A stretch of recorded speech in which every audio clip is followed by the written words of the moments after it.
Welcome back to New Day Northwest. You know, I spent many years as a news reporter in the field, and when you're in that position, your right-hand person is always your photojournalist. For years, my friend and photographer is Jim Scott. We covered many local news stories together. We even got to travel to Alaska to cover an incredible boat race. And with big blessings, he recently left King to work at our sister station, WTSP in Tampa, where he has recently been covering Hurricane Ian. He joins us now via Zoom to check in on how you've been doing. How are you? Well, I'm pretty good, actually. I lucked out because I was originally where the hurricane was supposed to make landfall right at the mouth of the bay, but it went south of me, and it was definitely a sigh of relief for me. But I just seeing the destruction that's happened since then, it's just, I mean, no one was really safe when that was coming on land. I can't even imagine. We were really worried about you. This is your first time covering a hurricane. I mean, we've covered a lot here, but this is the first time you've ever had to face a hurricane as a photojournalist. How did you prepare? Oh, I don't know. I was just trying to figure out every escape route. I mean, when we go to wildfires, we know we have to have the car facing the other direction, so we have a quick getaway if we need to. But when it comes to a hurricane, I mean, there's no getting away from it. You have to kind of plan in advance of where you're going to be, of where if there's a storm surge, your car's not stuck. If, again, storm surge, you're not stuck. You got to make sure you're not in the wind. It was just, it was definitely a whole other mindset for me. So what have you seen since you've been there? I mean, we've seen the pictures of so much destruction, so many heartbreaking losses. What has it been like to be there in person? I didn't get down to the harder hit areas until Friday. And I mean, Thursday was mostly power outages in St. Petersburg, and a lot of big trees came down across streets. And I was just amazed not one hit a house. But then I got down Friday to Sarasota and then to Inglewood, and that's where I saw a lot more damage. I mean, there's a couple mobile home parks that were just blown apart, really, and trees into them. And we talked to quite a few people. I talked to one guy, 69 years old. He said that he wanted to evacuate, but then when the time came, it was just too late. And he watched sideways rain for 6 hours straight. And he said it was the longest 6 hours of his life. Oh, that gives me the chills, Jim. Oh my goodness.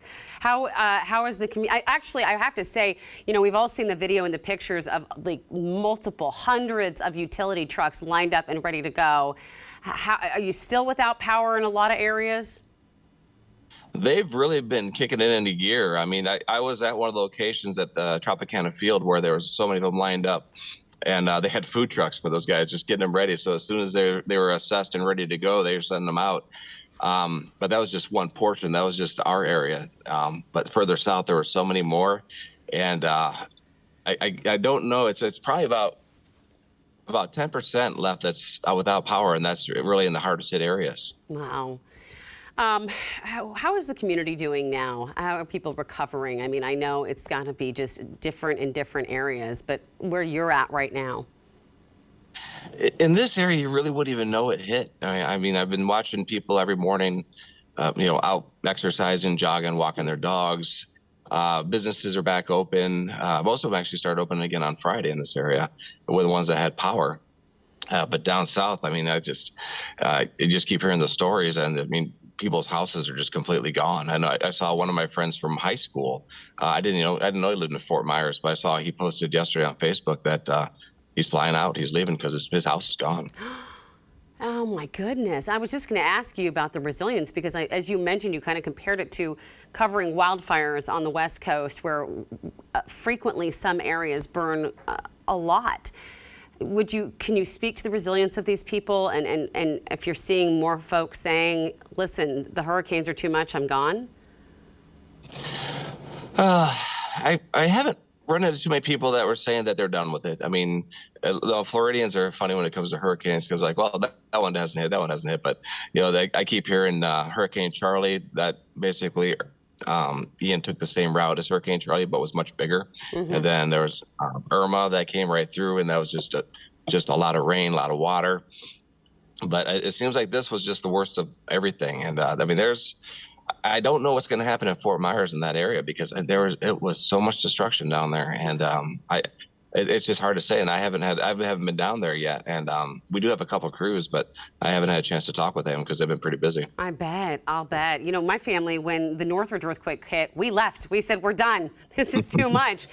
But I understand that this is a way of life. Are there any stories that you've worked on in the last week or so that have really stuck out to you, other than that 69-year-old man you were telling me about? That was the biggest story because, I mean, the first couple of days was mostly me just covering the actual approach of the storm. I mean, Tuesday, Wednesday, and, here it comes. And, we were out, at the mouth of the bay pretty much where it was supposed to come in. And, there was good, waves crashing and stuff. And then the wind started picking up. And I think I probably got close to 60, 65 mile an hour winds where I was. But we had this wind gauge just stopped at 28, and like, there's no way this is 28 because it just kept getting hard. It was like, this is broken. But that was most of what we were reporting. Is, well, this is what's happening. Well, we are evacuate. I was going to say, we are so glad you're okay. And honestly, blue skies there now. But when are you coming back? I don't know when I'm coming back right now. I mean, there's definitely blue skies here, but we're still working on moving here. I mean, that's a whole other story with interest rates and all that. And, oh my goodness. All right. Well, we love you. Take care. Be good. And we will be right back.